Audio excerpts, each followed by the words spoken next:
Hi, welcome to the Bookish Ventures podcast. Bookish is an online magazine dedicated to writers, book promotion, and publishing.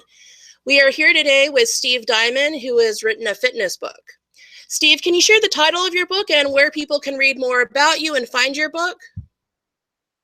It's called the Health, Wellness, and Longevity Handbook, and it's located on my website at www.steve, S-T-E-V-E, Dimon, DIMON.com. It's also on Amazon and Barnes & Noble, and those are the main venues, and I'm sure you can find it by also Googling Steve Dimon. All right, so let's talk about health. In reading your biography, you were having some health problems prior to working on this book. Yes. You mentioned metabolic syndrome disorder. Now, I know what that is, but maybe some people don't. You want to explain what that is? Okay, well, I had a stroke in April 22nd, 2012, so just celebrated my 5-year anniversary of Alive Day, I call it. But metabolic syndrome that caused my stroke basically is high blood pressure, high cholesterol, inflammation, and a plethora of other maladies that can cause a stroke and an illness. But the main ones are high cholesterol, high blood pressure, inflammation, and just that cascade. That is, most diseases are caused by inflammation. Okay. And what did you do after the stroke, and what set you on this path to being more healthy or addressing a lot of these conditions that are a part of metabolic syndrome, like high blood pressure, high cholesterol? Well, I had a choice. I had a choice between life or death, and I chose life. But I had to, in preparation and researches for my book, I read over and I did the research and reading over 125 books for that are in my bibliography. But also, I just totally.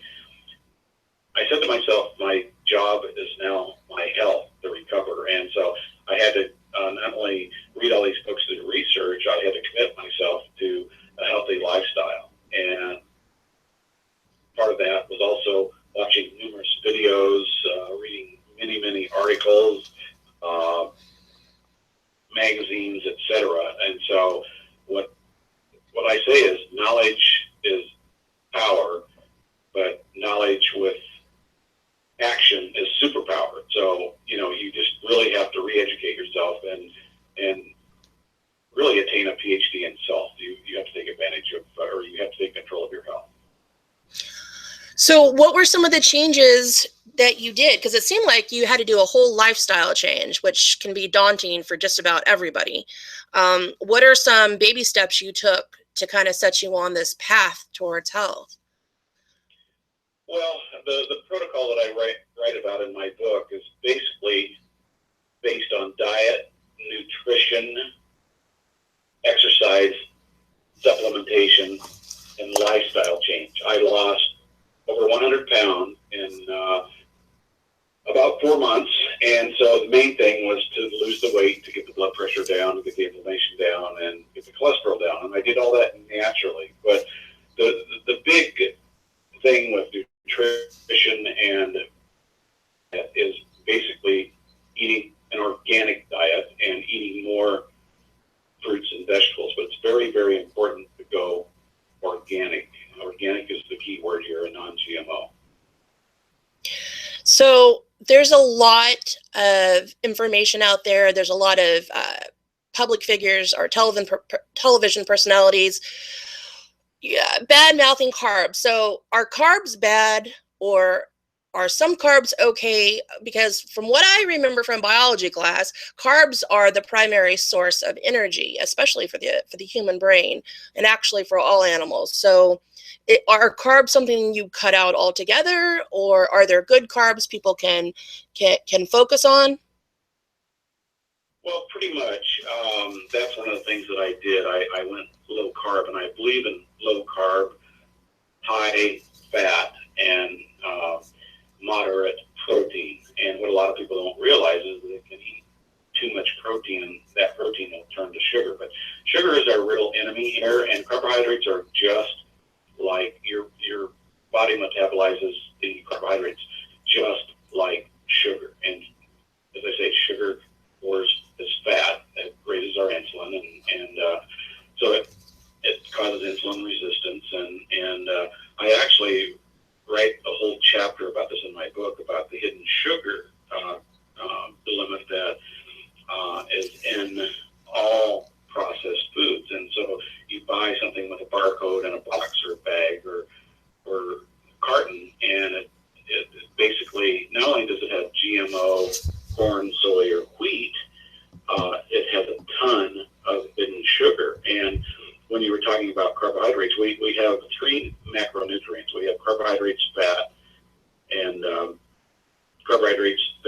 protein. And the one that we can live without are carbohydrates. So people say, well, where do you get your carbohydrates from? You were talking about energy, but where I get my carbohydrates from are fruits, vegetables, seeds, and nuts. And that's really all you need. But again, the key is eating organic and eating grass-fed beef, eating pasture-raised chicken and eggs, wild-caught fish from Alaska, like the salmon that is very popular there, coho, and I'll think of the other one in just a second. I eat it almost every day, but anyway, the key is having the ability to go to the market and eat wild-caught fish, but not from Indonesia, not from China. It needs to be either from the U.S. or from Canada or from, somewhere where there's cold water. And again, it's wild caught and not like Atlantic salmon, as an example. If you can go to the market and you'll see Atlantic salmon next to a wild caught salmon, the Atlantic salmon looks sick. And it is, because it's farm raised and it's fed on the same thing that we feed a lot of our livestock, and that's GMO foods, and it's, again, corn, soy, and wheat, and that's just not what they're meant to eat.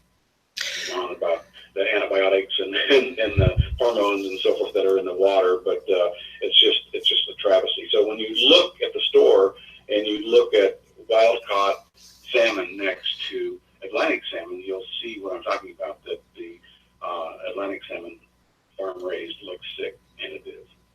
So you've mentioned GMOs a couple of times already. Can you explain exactly what they are and why they're bad? Well, a GMO basically is a genetic modified organism, and so what happens is that Monsanto, who basically owns the seeds that they sell to the farmers, and they sell them, they're pesticide resistant, but what they spray them with is glyphosate, and glyphosate is one of the most toxic chemicals on the planet. Monsanto's the same people that brought us Agent Orange, so if you know anything about that, you'll know what I'm talking about. But what happens with glyphosate is that they spray it on the GMO foods, the corn, the soy, and the wheat, which, again, compromise most of our processed foods that come in a box, bag, or container, and that's, the main component of the standard American diet today. And you need to get away from that and eat whole, real foods, something without a barcode on it, like an apple or a banana or a kale. So the GMO, not only is it genetically modified, which means that, this is a problem in the, the human gene or the human cell. It's also a problem because of the glyphosate. And glyphosate was originally patented as an antibiotic, And so most of our diseases start in the gut, and 70 to 80% of our immune system is in the gut. So if our immune system is compromised, then guess what? We're compromised as far as trying to beat cancer or heart disease or strokes or diabetes or obesity, and those are our 5 top killers in the U.S. So if our system is compromised, can we fight disease? And we don't have so much of a healthcare problem in this country. We have a health problem that equates to a sick care problem. So it all starts, our strongest tool for prevention is actually our fork. It's what we're feeding our mouths. Is gluten bad? Yes, it's a toxin. Because, only there are people with genuine gluten allergies, but it afflicts a very small portion of the population. I've read or been told. But I keep seeing all these gluten-free products. But I also see crazy things where companies are putting gluten-free labels on stuff that obviously would never have gluten anyhow. So they're using it as like a marketing technique, a tactic to get you to buy the product. So you say gluten is a toxin and we should avoid it. What exactly does it do to your body that makes it so bad for you or that impacts your health? Well, basically, and I say this in my book, there is no such thing as a healthy wheat. Our wheat has gone from being very healthy generations ago to now being a very short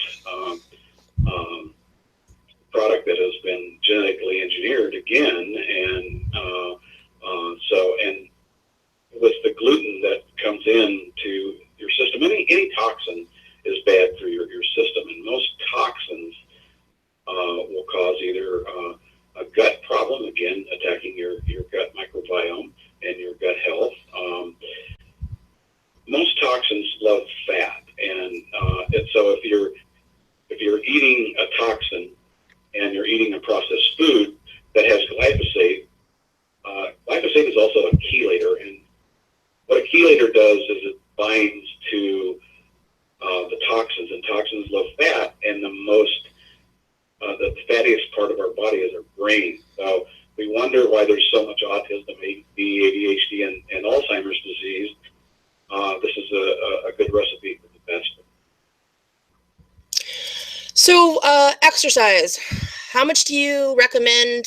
How much do you do per day? Let's ask that question.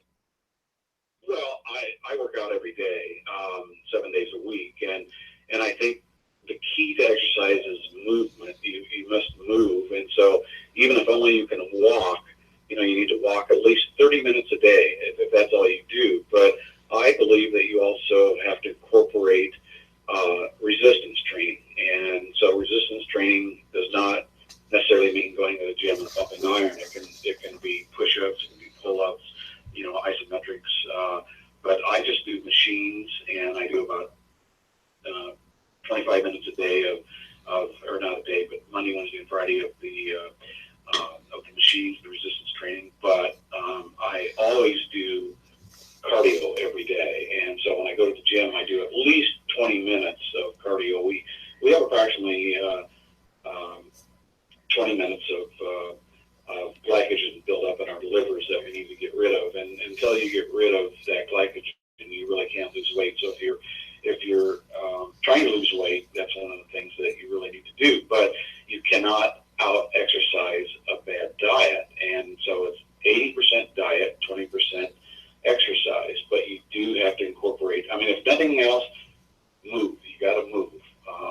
Like I say, at least walk a half an hour a day. But if you have more time, then incorporate 20, 25 minutes of resistance training. There's plenty of machines at the gym, but like I say, if you can't go to the gym, push-ups, pull-ups, push and pull. So let's talk about your book for a little bit. How long did it take you to write the book? About a year and a half or so. But I've lived this protocol now for 5 years, and what kind of motivated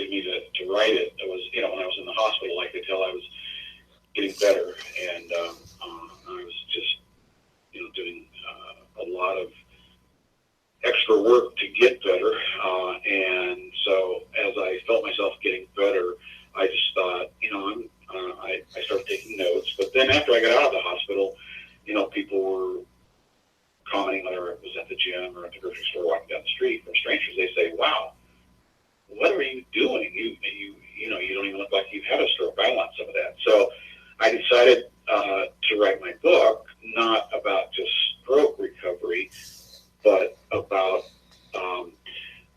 the prevention of heart attack, stroke, cancer, diabetes, and obesity, which are my top killers, through my protocol, which I've lived for the last 5 years of diet, nutrition, exercise supplementation, and lifestyle change. So how much research did you do, and how did you go about doing the research? Did you do any interviews? Was it all, library research or online research? No, I have an Amazon account, like probably half the planet, and so I started ordering books, and I would, whether it was health, well, my book, Health, Wellness, and Longevity, but I started, Googling and reading various authors online and so forth, and then I would get their sign up for their newsletters, and then I would see they had written a book, and I'd order the book, and so I just started ordering all these books, and so like I say, I read over 125 books for research of my book, but that did not include magazines, papers, videos, YouTube, and on it went. I've spent hours and hours and hours, and I like to say I now have, not only do you have to take control of your health, but I now have a PhD in self, and so you just really, really have to take control of your health and educate yourself. And like I said earlier in the interview, knowledge is power, but knowledge with action is superpower. So what do you think sets your book apart from the other fitness and health books out there? Well, I speak at 3 different hospitals. I was at Cedars-Sinai here in Los Angeles, and then I have a relationship at USC, and then I did my stroke rehab at Rancho Los Amigos, and so I speak to stroke survivors there. And what I notice when I speak to stroke survivors is that, whether I'm introduced by a doctor or a therapist or a nurse or hospital administrator, they all of a sudden, these officials will introduce me as a stroke survivor. He was just like you. He was paralyzed from head to toe on his left hand side. He had to learn how to walk again, talk again. He was in a wheelchair. He went through shock therapy. He went through all this journey, and look at him today. He doesn't even look like he had a stroke. So all of a sudden, you just see a light come over their face, and their eyes brighten up, and they say, "You were just like me." And so it's inspirational and motivational, and shows them that there is a pathway and that there is a journey to recovery. So the difference is that when you hear it from a doctor, and many of these health books are written by doctors or PhDs or some sort of health professional, but with me, I lived it, and so people can feel it. I speak it from the heart, and people go, "Wow, you lived this, you did this," and it's different than from a doctor or a therapist that learned it in school and are applying what they learned. But I applied what I lived, and I was right there with them. So that's the big difference. How can a person begin a lifestyle change? What's the first couple of steps they need to take? The first step is desire. You really have to have the desire. You have to want it. So when I speak to patients, I ask them, "Well, what is your goal?" And many of them say, "Well, I don't really have any goals." So maybe your goal might be to walk again. It might be to not be in a wheelchair. It might be to not be disabled. It might be to not walk with a cane. It might be to, one of the patients that I spoke to wanted to line dance again. So I told her, "Well, get up there on the parallel bars, hang on, and start doing, what you did out there on the dance floor, and before long, you'll be back out there." And so she thanked me for that motivation and inspiration. But, basically, you have to have the desire to want it. And then after the desire, then you have to have the dedication and determination to follow through. And that's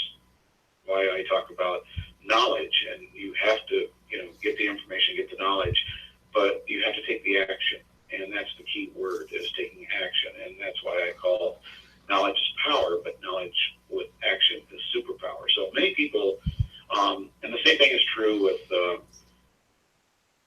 diet or exercise. After the first of the year, everybody goes, well, I'm going to do this year, and they say, but I'm going to wait until the first of the year. I'm going to wait until my birthday, or I'm going to wait until my class reunion, or whatever.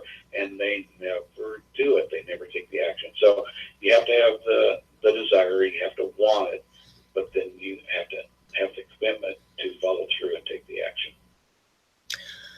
So back to your book, which we've actually been discussing your book all along because most of this is in your book. Can you talk about the publishing process and any marketing techniques that you utilize that have been successful or that have sort of created you as an expert in the field? Well, the publishing arena has really changed in the last few years with self-publishing and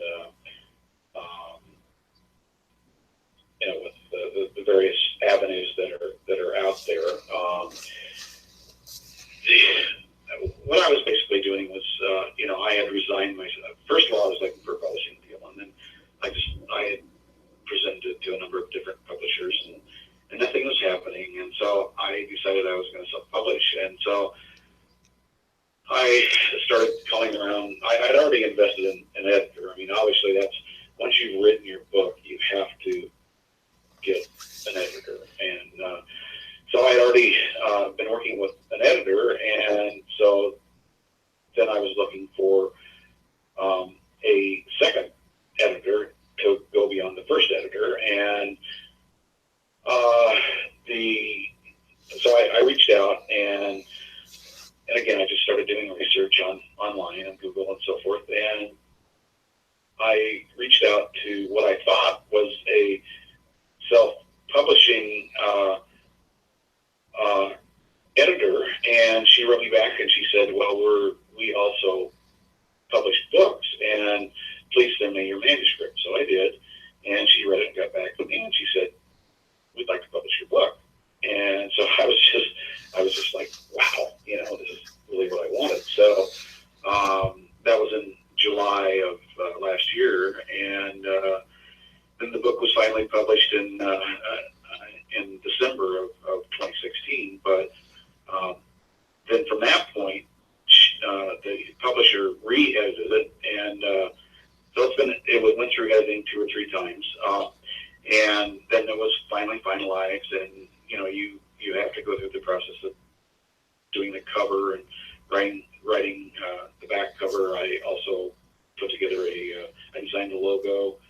So it's kind of a branding process, and so you either work with your publisher or you have to hire someone that's a developer, designer, or if you have that kind of ability, you can do it yourself. And so I did kind of a combination. But the marketing is really, I mean, you can write a book, but the marketing is really the key, and that's what I'm involved in right now. Fortunately, I have a database of about 100,000 people in emails, so I'm sending out emails.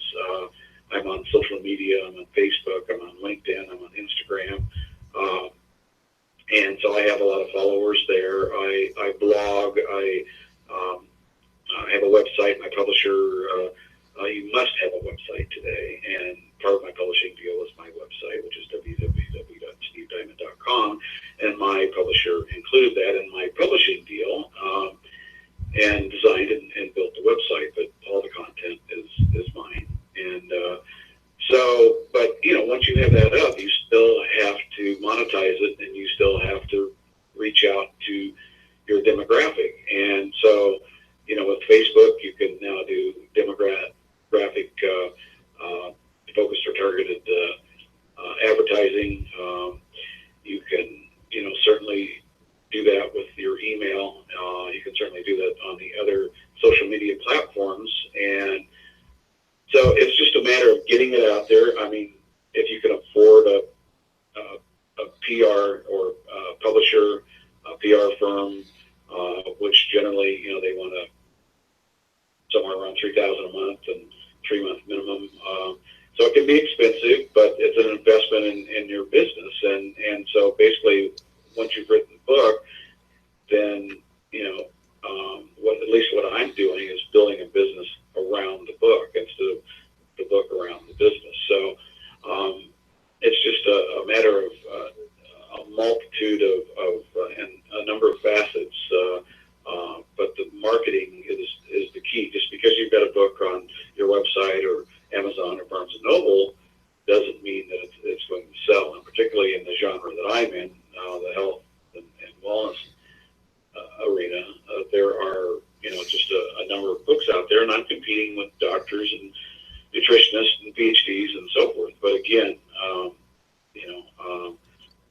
trying to get on.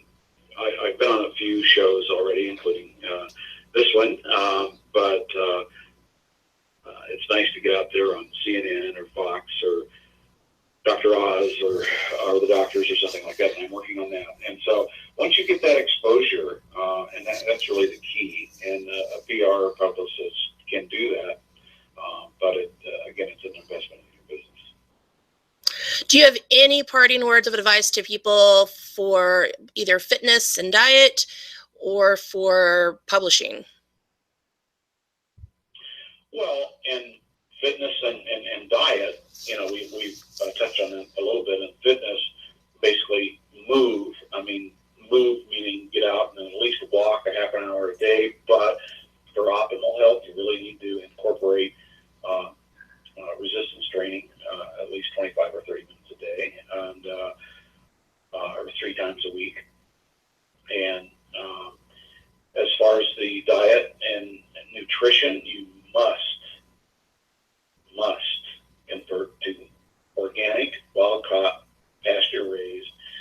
And again, if you ever hear me speak or read my book, and I talk about glyphosate and GMOs, you'll understand that you'll never, ever want to put one of these products that are processed and that are not organic and that are non-GMO in your body. Again, another thing is that we didn't really talk about is water. You must either drink filtered water, or I drink alkaline water, and I believe in alkaline water, but you must drink purified or filtered water, and you must drink a lot of water. And the basic premise is guideline is 0.5 ounces per pound. So in other words, if you weigh 150 pounds, you drink 75 ounces of water a day. So when they say drink 8 ounces of water a day, that may not be enough, and a lot of people are dehydrated. So it's a combination of the food we eat, the water we drink, and the air we breathe. And so another thing I write about is getting filters on your shower, and so that you're not breathing fluoride and chlorine, and you certainly don't want to drink that because again, they're toxins, and we talked about how toxins not only affect our gut microbiome and inflammation, but they also affect our brain. So those are the main takeaways as far as I'm concerned. Well, thank you so much for talking about your book and also your experience. Your life story is certainly very interesting, having had the stroke and then coming back from recovery. And it seems like you've pretty much made a full recovery and improved on top of that. Am I right there? Well, I'm almost 70 years old. If you go to my website, most people guess me in my 40s or 50s. But I'm probably in the best shape of my life. And again, the stroke gave me a second chance. It awakened me. And oftentimes, and today we don't listen, or we don't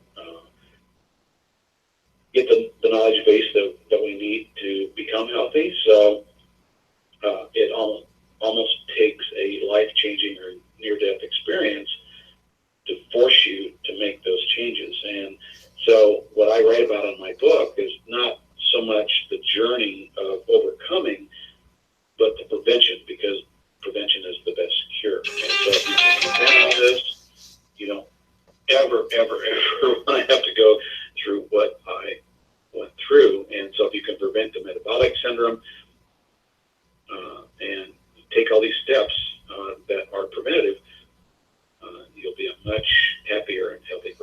And it's never too late to start a lifestyle change.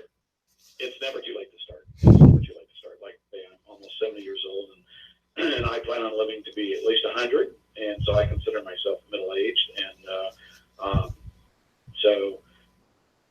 if you have the chance to look at my website, www.stevediamond.com, I also have a newsletter, and the book is there. And about the author, I have 8 testimonial letters from various doctors and PhDs that witnessed this my protocol, and so you can make up your own minds. But it's there for your review. All right. Well, it's been great talking with you. Well, thank you very much, and I enjoyed it very much, and thank you for the opportunity. All right. Bye.